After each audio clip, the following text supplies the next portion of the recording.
Welcome to this episode of the Brush and Soap and Blade Podcast, where we look forward to shaving every day. Welcome to episode 67 of the podcast. My name is Rick Louise. I'll be your host this week. This week, you find out what happens when you give a maniac in a truck a microphone and a recorder. Okay, first up, I need to tell you I got a new microphone. I got a Shure WH20 microphone. Now, some of this podcast is recorded with that microphone. Some of this podcast is recorded with the microphone that comes with just regular Apple earbuds. Then some of this podcast is recorded in the studio. It's a mix, but it's fun. Okay, we'll talk a little bit about Semogue Brushes. Talk about my experience with Tikki Citrus Blast. And really enjoyed that one. I just do a quick, I don't know. I had a reflection on Speik, on my Speik shaving stick. I'll talk about that. The blade of this week was the Shark. I had talked last week about trying a Shark in a Merkur Slant. Well, I did it, and I'll talk about it. And then, finally, I got to relate something to you guys. It was a story I really, when it happened, I literally couldn't wait to get off of work so I could jump in the truck and record it. It's all about shaving. Let's get on with this show. Well, I went ahead and did some research and found what I was looking for. I ended up getting myself a Shure WH20 dynamic headset microphone. This thing has a wire loop that fits around your head and a boom mic that holds right in front of your mouth, a little dynamic microphone. It is, oh gosh, it's wonderful. It really is. It's comfortable. I can wear it in the truck.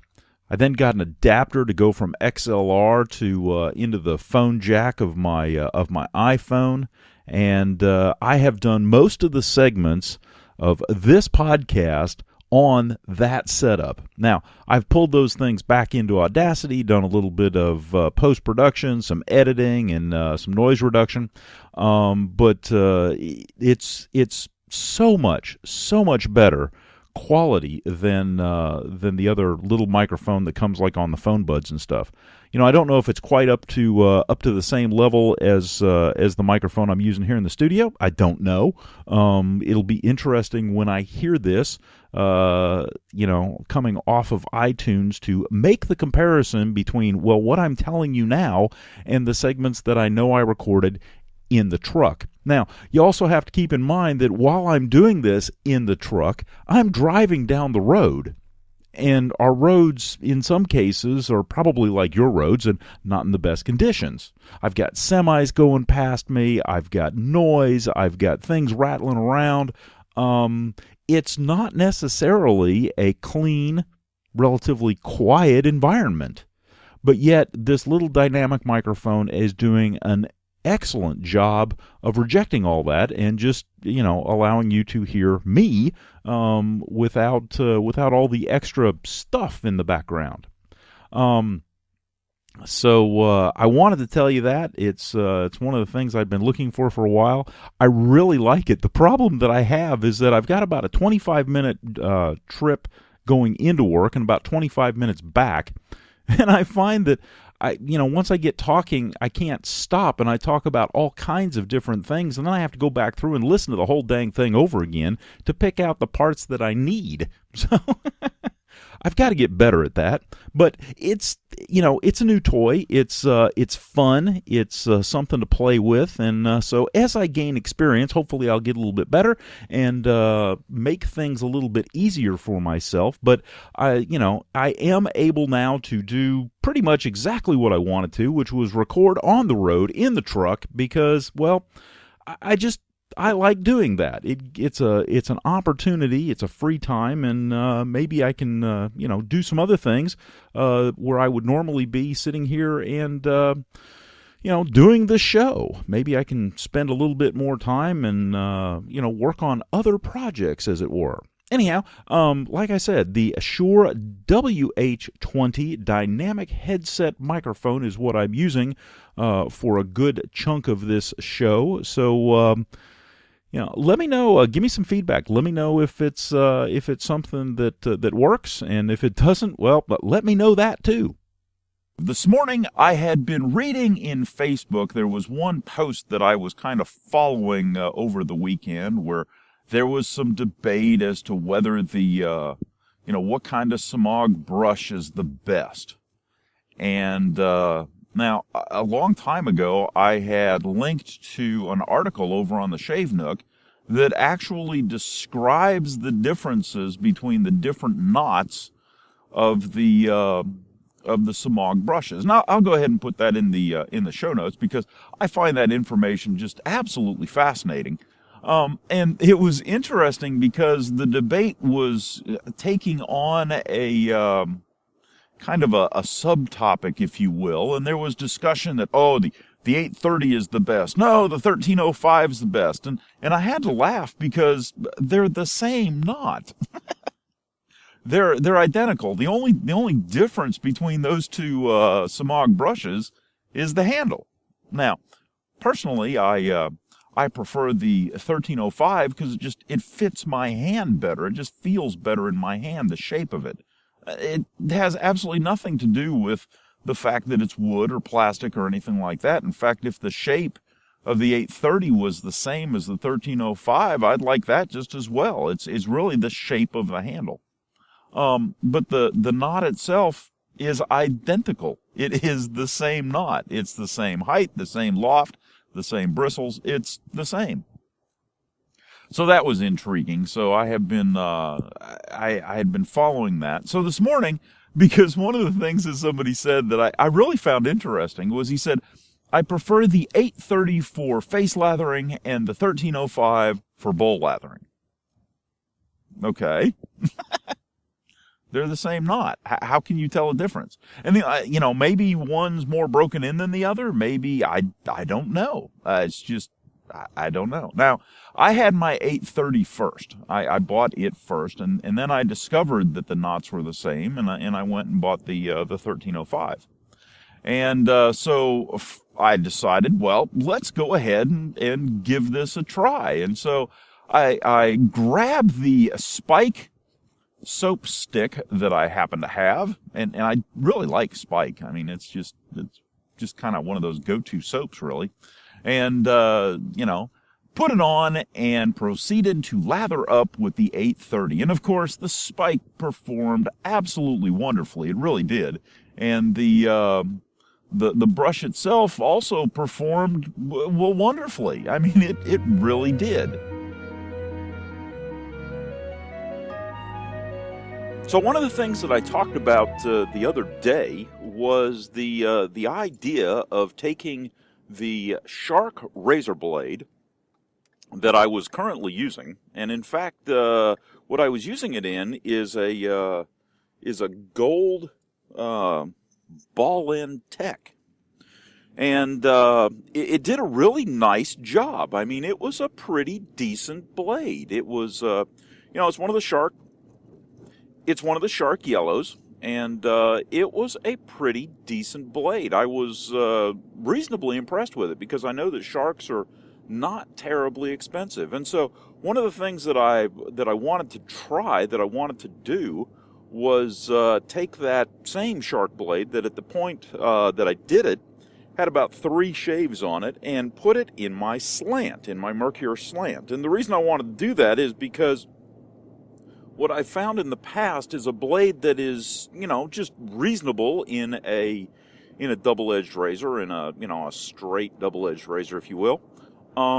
Sometimes they perform really, really nicely in a slant, and it's one of those things where, when I first tried it, I wouldn't have expected that a mediocre blade. Well, I call them mediocre. They're not mediocre. They're average. They're middle of the road. They're not the fantastic be-all and end-all blade. They're just, average. And so what I found was that the average blade performed very, very nicely when I put it in the slant. And so I wanted to try it this morning, and so I went ahead and put it in the slant. And what I did is I did just a 2-pass shave, which under normal conditions would be socially acceptable. And what I found is that it was, a little better than socially acceptable. It's, and part of that is because of the slant. The slant in and of itself does a very nice job. And so part of it's due to the slant, but, part of it also has to do with the blade. I found the blade to be very smooth, and it did a good job. And so, it may be that, if you have a blade that is just average for you, and you happen to have a slant razor, sometimes you may want to throw that blade in the slant razor and just to see what it'll do. So I'm still experimenting with this, and we'll let you know as time goes on any future developments. But for right now, I'm really happy with the blade in the slant. It did a very nice job this morning, and all things considered. What I found is, for example, a feather blade, which is, a sharp blade, and for me, it's kind of my go-to, either that or else the Gillette Silver Blue. They're my go-tos when it comes to normal DE razors, but I found that when I put them in the slant, they're just, a bit much. It's almost like they're too much, So having an option for a blade that is, relatively inexpensive to purchase and still get really good performance out of it, that may be the way to go. So if you happen to be a frugal wet shaver, and there are some of us out there,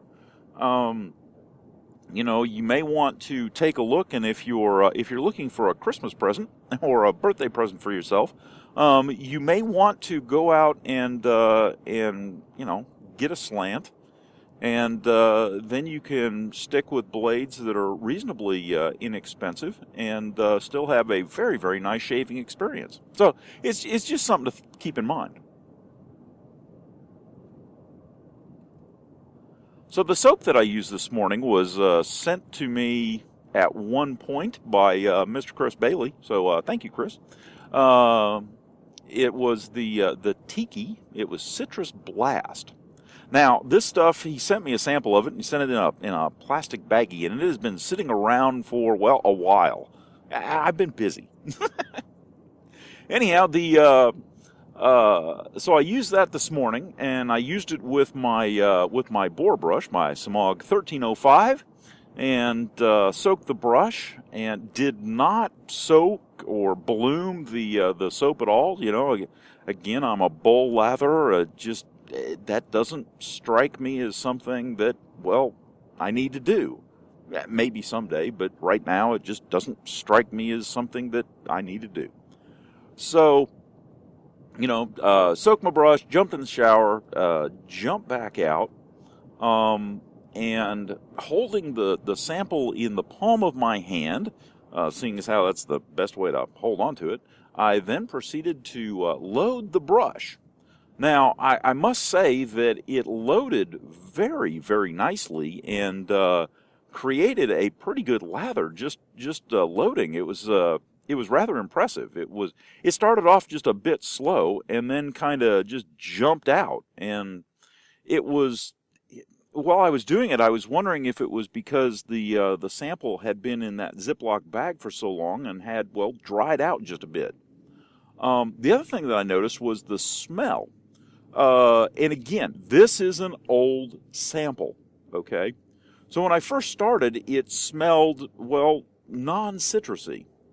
The thing that I found curious is that then as I was using it, as I was lathering up my face, the smell kind of just jumped out. It was really kind of weird. It was almost like, okay, the smell's not there, and then boom, there it is.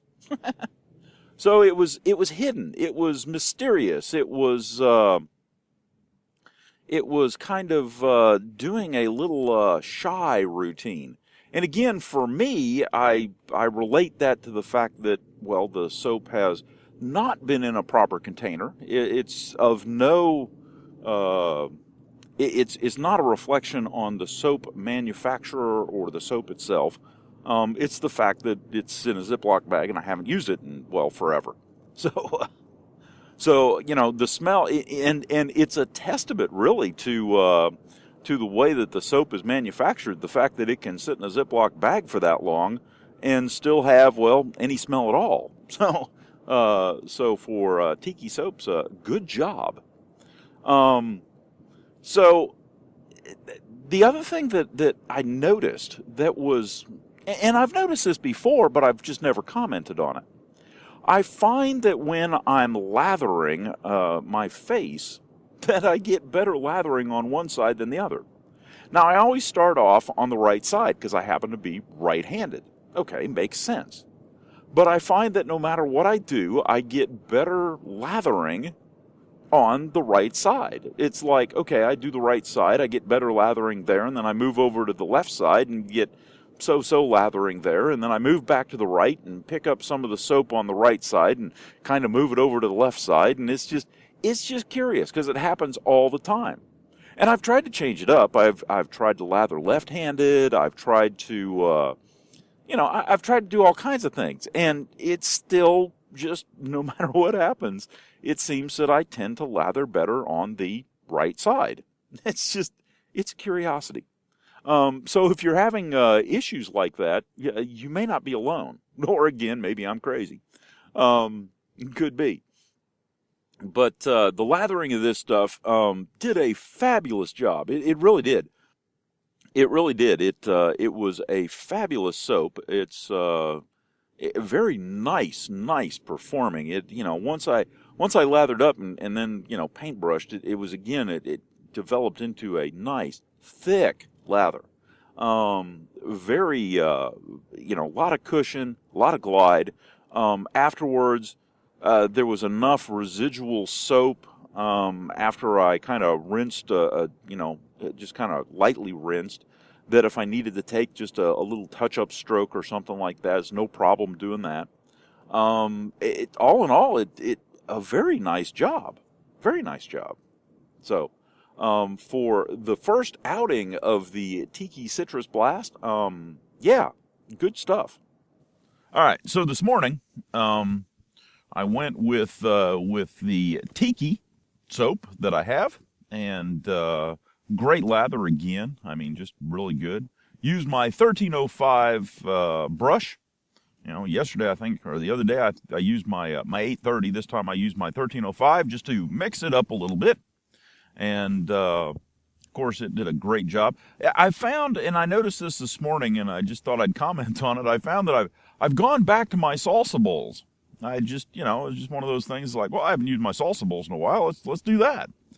And, it's just curious. I find myself again, kind of bouncing back and forth between products and everything else, which is, well, I don't know, curious.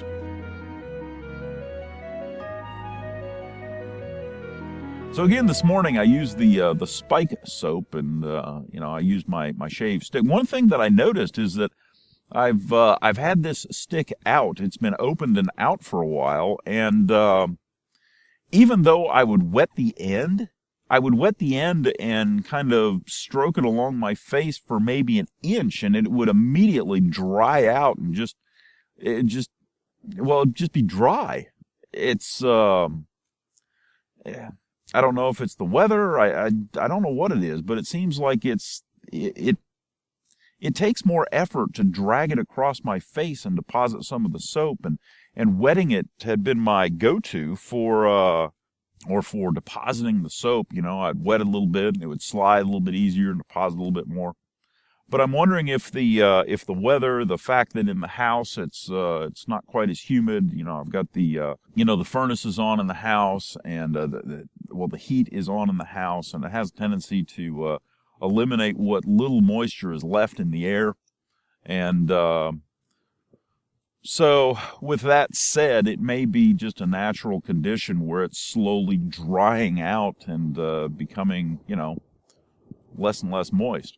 It just, or maybe it's my face was less and less moist, although I did wet it beforehand and I just came out of the shower, and so it should have been reasonably hydrated, but it just seemed to drag more than I had remembered it. It was one of those things where, it's kind of like, you have a taste memory or something of something that really, really tasted good, and then you go and you taste it again and you go, ugh, what was I thinking? That's not good. I remember, I have a memory of the Speik soap that distributed more easily from the stick to my skin. So, for some reason, it was not that this morning, and it was just, it was one of those things that kind of caught me off guard. It's just, I hadn't anticipated that. I hadn't expected that. I expected it to be, well, like my memories. Well, of course, getting older, my memories are sliding a little bit, but hey, there you go. So one of the things that I talked about the other day was the idea of taking the Shark razor blade that I was currently using, and in fact, what I was using it in is a gold ball-end tech, and it did a really nice job. I mean, it was a pretty decent blade. It was, it's one of the Shark. It's one of the Shark yellows. And it was a pretty decent blade. I was reasonably impressed with it because I know that Sharks are not terribly expensive. And so one of the things that I wanted to try, that I wanted to do, was take that same Shark blade that at the point that I did it had about 3 shaves on it and put it in my slant, in my Merkur Slant. And the reason I wanted to do that is because what I found in the past is a blade that is, just reasonable in a double-edged razor, in a straight double-edged razor, if you will. Sometimes they perform really, really nicely in a slant, and it's one of those things where, when I first tried it, I wouldn't have expected that a mediocre blade. Well, I call them mediocre. They're not mediocre. They're average. They're middle of the road. They're not the fantastic be-all and end-all blade. They're just, average. And so what I found was that the average blade performed very, very nicely when I put it in the slant. And so I wanted to try it this morning, and so I went ahead and put it in the slant. And what I did is I did just a 2-pass shave, which under normal conditions would be socially acceptable. And what I found is that it was, a little better than socially acceptable. It's, and part of that is because of the slant. The slant in and of itself does a very nice job. And so part of it's due to the slant, but part of it also has to do with the blade. I found the blade to be very smooth, and it did a good job. And so, it may be that, if you have a blade that is just average for you, and you happen to have a slant razor, sometimes you may want to throw that blade in the slant razor and just to see what it'll do. So I'm still experimenting with this, and we'll let you know as time goes on any future developments. But for right now, I'm really happy with the blade in the slant. It did a very nice job this morning, and all things considered. What I found is, for example, a feather blade, which is, a sharp blade, and for me, it's kind of my go-to, either that or else the Gillette Silver Blue. They're my go-tos when it comes to normal DE razors, but I found that when I put them in the slant, they're just, a bit much. It's almost like they're too much, So having an option for a blade that is, relatively inexpensive to purchase and still get really good performance out of it, yeah, that may be the way to go. So if you happen to be a frugal wet shaver, and there are some of us out there, you may want to take a look, and if you're looking for a Christmas present or a birthday present for yourself, you may want to go out and get a slant, and then you can stick with blades that are reasonably inexpensive and still have a very, very nice shaving experience. So it's just something to keep in mind.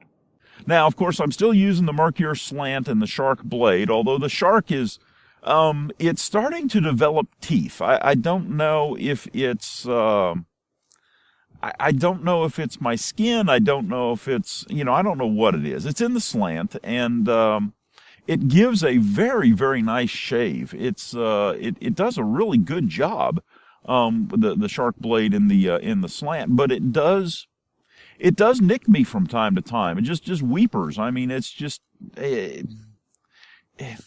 it's a little disconcerting because, on the majority of my face, it's a nice, smooth shave, and then just in one spot, it'll nick me or something. It's like, well, what the heck? So, okay, the Shark blades obviously do a very nice job, although this one's getting a little long in the tooth. I think I got about 7 shaves on it at this point, and it's, I'll probably pitch it.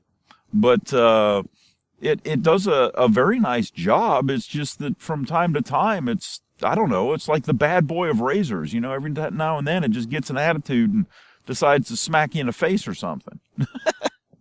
It's curious. If it did it consistently, then I'd go, okay, maybe there's something wrong with the blade. Maybe there's a spot on it, something. But it doesn't. It doesn't. It's really weird. Anyhow, I throw that in there with the idea that maybe with the weather and changing and everything, maybe it's my face, maybe it's the skin. I mean, maybe it's, I don't know. It's really, well, it's got me kind of flustered. I don't know. It's because I don't know. I don't know what's causing it. I'm using good soaps. I'm getting excellent lathers, reasonably good hydration, I think. And so, I'm prepping the same as I always do. It's okay. So again, I would go back to the Shark blades. I'm not going to throw them out if I happen to have some, but at the same time, they probably wouldn't be my go-tos. So, as usual, your mileage may vary. If you like Shark blades, more power to you, because they are pretty good blade. I enjoy them a lot. It's just that, and it may be that it's just this one. I don't know. But for me, I've got other blades that are more go-to blades than this. So, anyhow, Shark blades, a quick review. So I've been using the slant this week, as well as my, every now and then I'll pick up my ball end tech or something like that and use it. And both have been very nice. There is a distinct difference between the slant and the ball end tech. The ball end tech does a great job, and the slant, again, depending on the blade, does potentially a better job. Well, maybe not better, easier. How about that? I find I don't have to take as many passes with the slant. I can get a very close shave, a bit more than socially acceptable with 2 passes and a touch-up.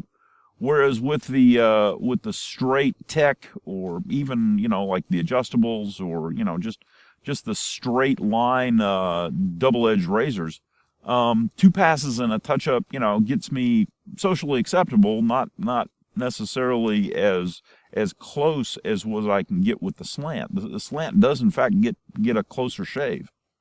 So, it has been curious when it comes to razors this week. Just kind of playing around. I have eyed my straight razors. The problem is that because my Shark blade has nicked me in a few spots, I have some timidity, and it may be, something that I don't need to worry about, but I do have some timidity when it comes to dragging a straight razor over a spot where a double-edged razor has nicked me. I just have visions of skin peeling off like an orange peel. and at the same time going, ow! It probably wouldn't happen, I know that, but it's just, it's one of those mental fears, I guess, that I just can't get over. It's like taking that leap of faith, it's just, right before that, you're just anxious. It's kind of weird. Especially when you think about, having something like that occur in the realm of, well, shaving.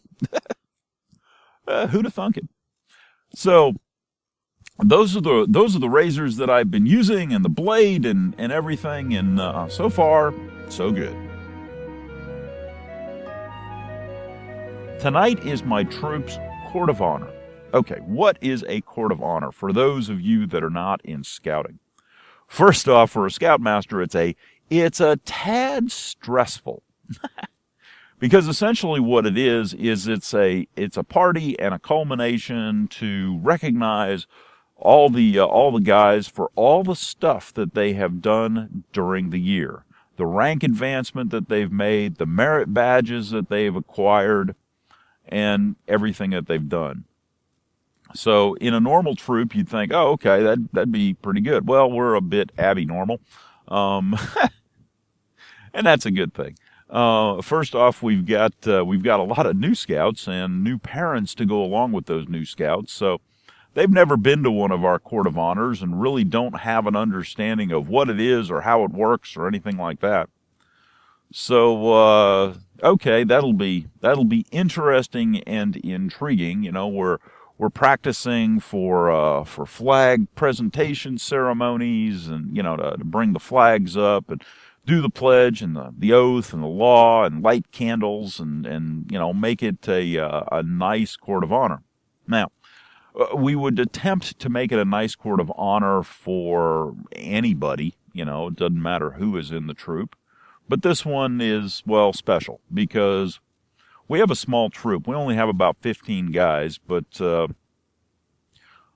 we have 4 Eagle Scouts, and they all made Eagle this year, and it's a bit of an emotional thing for me because I've been with 3 of these guys since Cub Scouts, and that's been a long, long time.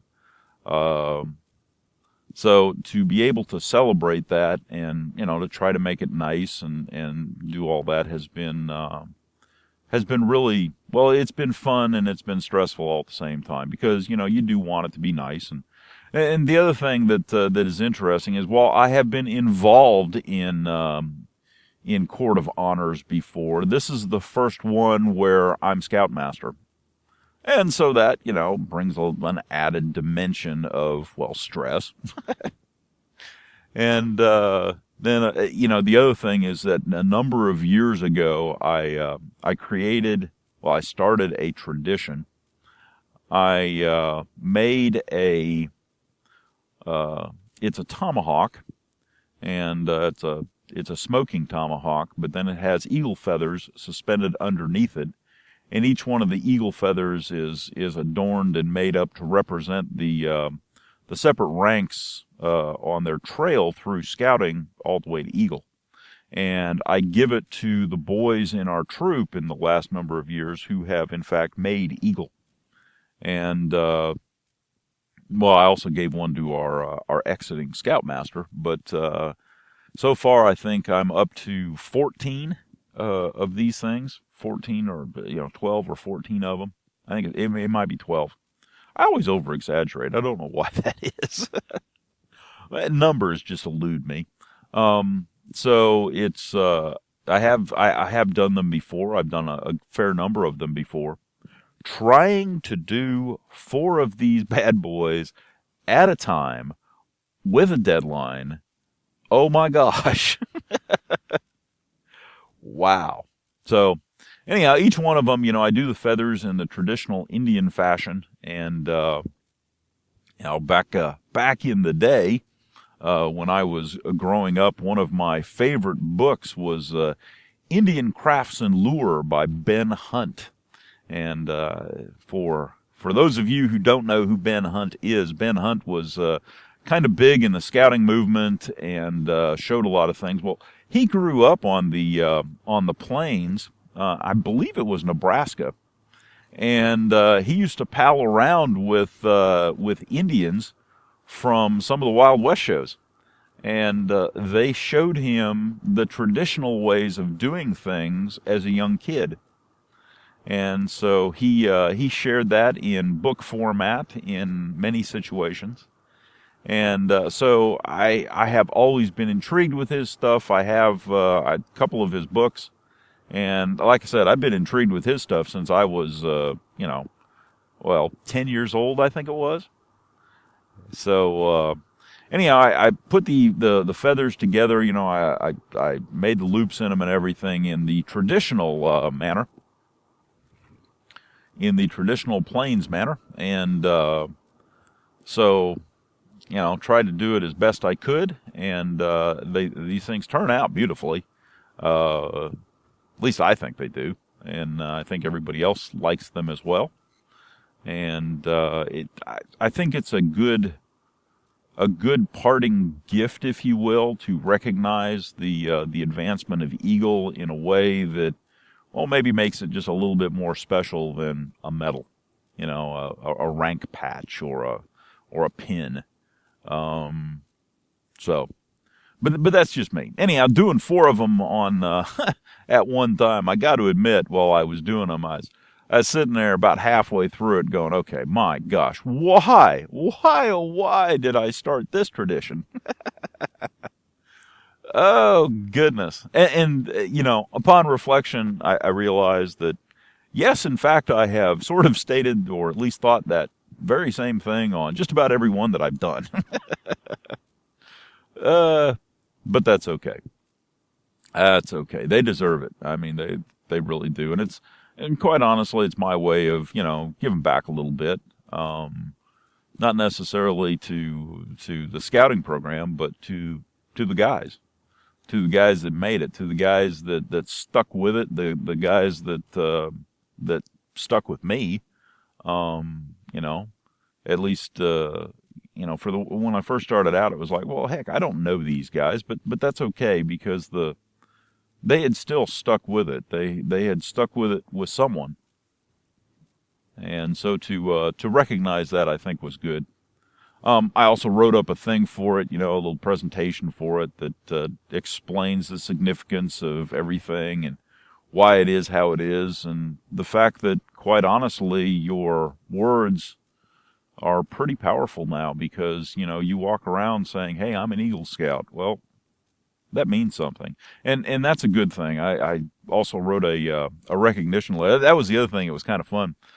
This time around, what we did is, we wrote to a lot of folks for recognition letters.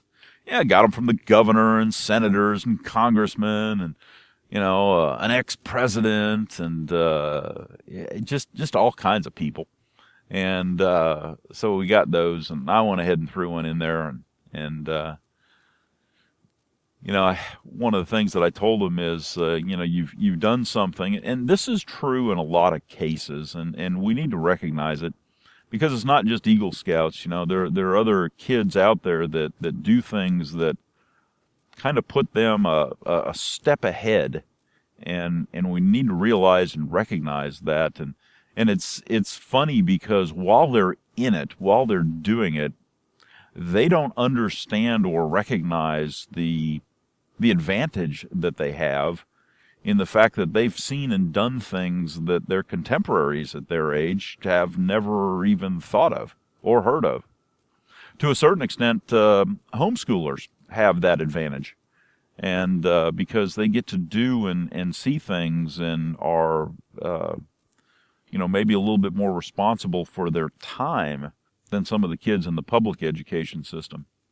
And that is part of the reason that homeschoolers, when they get out into, well, life, as it were, away from their parents, have a tendency to really, really do a good job. And it's part of it's because they have done and seen things that their counterparts have not even had a chance or an opportunity to experience, because to a certain extent they're sheltered by the public school system. So it's the same with Eagles, but because what we find is, or at least what I've found in hiring people to work on projects, the guys that have come through the Eagle program, well, heck, they've already done a project, and to a certain extent, they've done it in a very similar fashion. They have an immense amount of paperwork to do and planning and all this, and they've already done that, or at least been exposed to it. Even the ones where their dads or scoutmasters or whatever help them a lot, they've still been exposed to it. And so when they get into a business environment where they have to do that, it's like, oh, okay, I understand. I've seen this before. I've done that. And so it's just a touch easier for them, because they don't have to learn from a starting point of zero. So anything that you can do to help celebrate the kids that have gone above and beyond and do just a little bit more, anything that you can do in that arena, well, that's a good thing.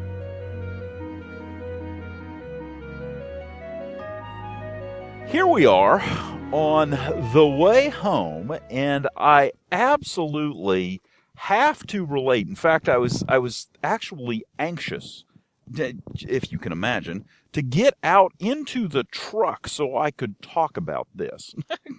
That it struck me as funny. So, unbelievable as it is, I have another friend at work that I haven't ever really talked about. And this guy, the reason that I started, the reason that this whole conversation came up was because he happens to be a drummer. And he happens to be a drummer at his church. And I thought, okay, if anybody had any experience with a a boom headset mounted type microphone, it would be him, at least out of the people that I know. And so I went and I asked him, I said, hey, do you have any experience at all with one of these, boom mounted wearable microphones? He said, no. Okay. Turns out that, yes, in fact, he's a drummer. No, he doesn't sing. And upon reflection, that's probably a good thing. So, because I had asked him the other day, I went and saw him today and said, hey, just so you know, this is what I ended up getting. And I showed him a picture of my headphone mic. And he looked at it and he said, well, what are you using it for? And I showed him the adapter, and then I showed him the iPhone app that I had. And he said, okay, so what are you using it for? And I said, well, so I could, drive down the road and be able to record things. He said, okay. And I told him about the podcast. All right. And he said, so what is this podcast? And I said, all right. He said, how long have you been doing it? I said, well, I'm up to about episode 67 at this point. And he said, all right, so how do I subscribe to it?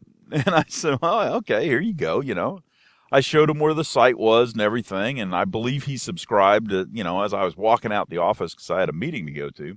Anyhow, he saw me later on at about lunchtime, and he said, hey.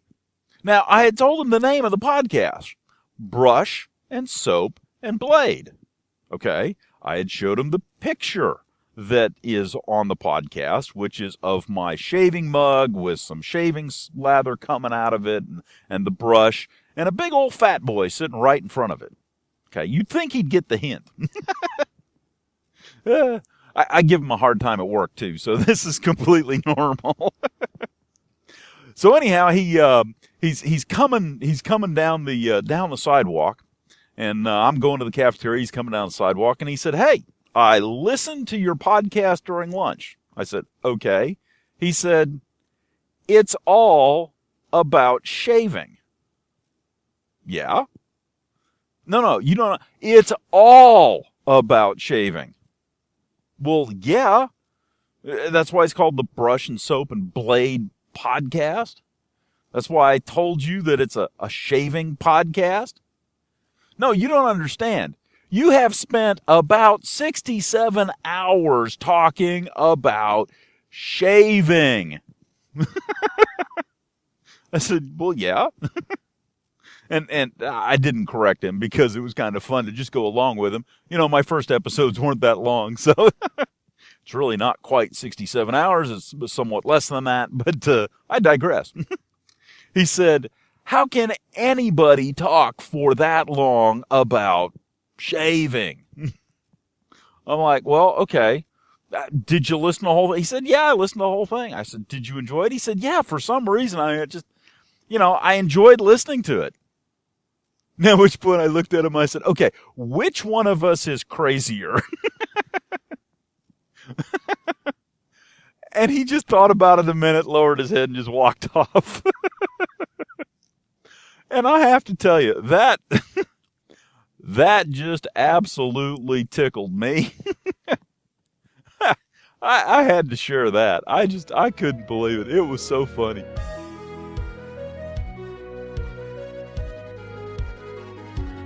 Well, that concludes this episode of the Brush and Soap and Blade Podcast. I hope you enjoyed listening to it as much as I enjoyed making it. If you have some suggestions or would like a topic covered, drop me an email at brushandsoapandblade@gmail.com or give me a call at 864-372-6234 or contact us on Twitter at Brush and Blade. You can also visit us at our blog, brushandsoapandblade.wordpress.com. As always, we're available on iTunes and Stitcher.